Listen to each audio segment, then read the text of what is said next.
I think under the leadership of Barack Obama and Hillary Clinton, the generals have been reduced to rubble. They have been reduced to a point where it's embarrassing for our country. You have a force of 30,000 or so people. Nobody really knows, but probably 30,000 people. And I can just see the great, as an example, General George Patton spinning in his grave as ISIS we can't beat. Yeah, you said if we had MacArthur Welcome today, to America Talks Live. This is hour 2 of our program, where what matters most is hearing from you. Greetings from the national anchor desk at Newsmax TV. J.D. Hayworth here, inviting you to give us a call at 1-877-NEWSMAX. That's 1-877-639-7629, so we can talk about stories the alphabet networks just failed to spell out to our satisfaction. But of course, then again, there are stories about which everyone is talking, to wit, last night's Commander-in-Chief forum on NBC. You just heard GOP nominee Donald Trump saying our top military leaders have, quote, been reduced to rubble, end quote, under President Obama, Hillary Clinton, and the Obama administration's policies. For more on this story, we're very pleased to be joined from Newsmax Washington by conservative strategist Jack Burkman. Jack, also the host of the program Behind the Curtain, seen here on Newsmax TV Saturday at 10 a.m. Jack, appreciate your time here on America Talks Live this afternoon. JD, thank you. Pleasure as always, my friend. Well, let us take a look at a little more of what Trump had to say, and then we'll have some of what Hillary had to say. It's a classic he said, she said kind of thing, with Matt Lauer constantly interrupting. But be that as it may, Mr. Trump also took on the current administration, saying the reason we've not defeated ISIS yet is because our current president, Mrs. Clinton, and the current Secretary of State, John Kerry, have done the exact opposite of what the intelligence community said they should be doing. Let's look and listen. First of all, I had great respect for the people that gave us the briefings. They were terrific people. They were experts on Iraq and Iran and different parts of and Russia. But yes, there was one thing that shocked me, and it just seems to me that what they said, President Obama and Hillary Clinton and John Kerry, who is another total disaster, did exactly the opposite.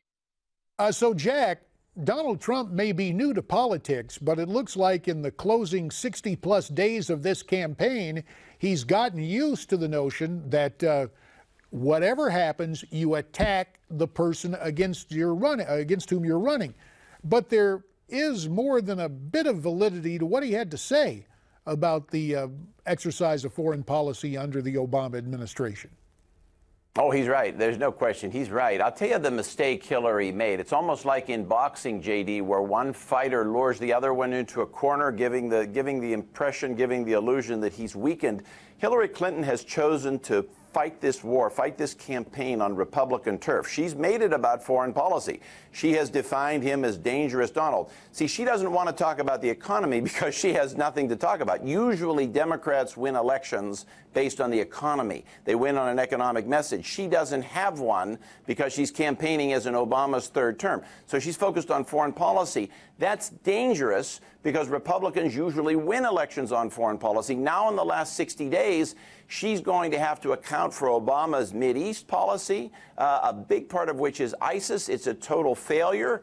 It could be a problem, and it could be a way in which this race really starts to tighten over the next 30 days. Yep, she's trying to make it all about Trump, and when Trump has a response, there goes Mrs. Clinton's argument. We're getting some response from those watching at home and elsewhere at 1-877-NEWSMAX, 1-877-639-7629. In fact, let's go out to my old Arizona stomping grounds.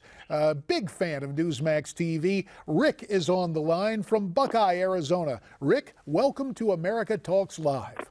Hey, thank you, JD. Congratulations on your new show. We watch you in the morning and afternoon. I'll tell you, you're the best thing on air right now. Well, bless your heart for saying it, and we should point out this was completely unsolicited, although, metaphorically speaking, my check is in the mail. What's on your mind, Rick?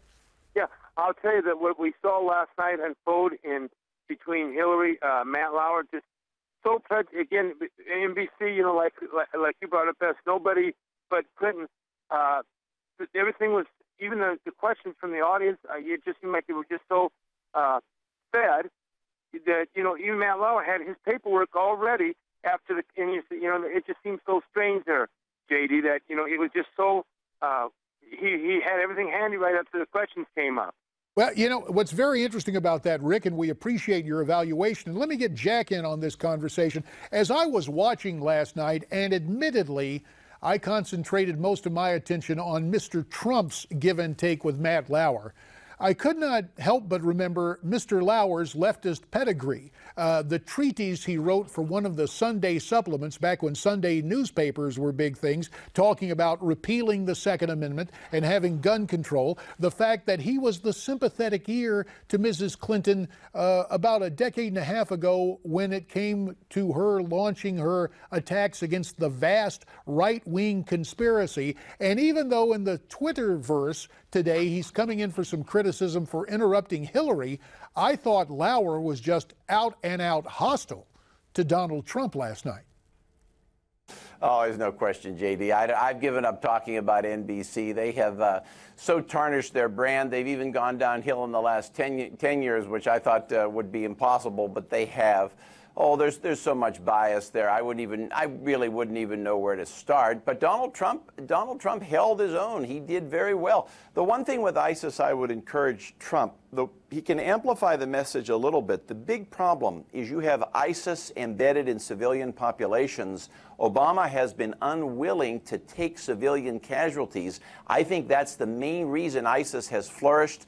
A guy like Trump could end this in a hurry. I think he needs to hammer home that message politically, that we are sacrificing the lives of American soldiers so we can save the lives of Arab civilians. That's the message I would hammer if I were Trump right now. Well, speaking of hammering, President Obama, way over in Southeast Asia, I guess in Laos, however you pronounce Laos. In the old days, we had a different pronunciation. At any rate, communication being what it is, President Obama has picked up the Democrat attack points and even overseas goes after the Republican nominee for what our current commander-in-chief calls, quote, wacky ideas. Let's look and listen. And I think the most important thing for the public and the press is to just listen to what he says and follow up and ask questions about what appear to be either contradictory or uninformed or outright wacky ideas.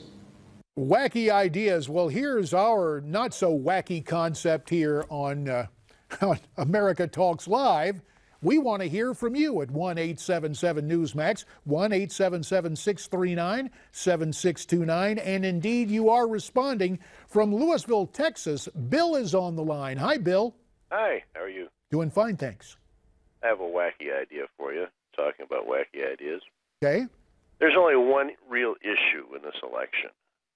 We're choosing between socialism and the American dream. The American dream can't exist under a socialist framework. I don't know how anybody could call themselves an American and vote against the American dream.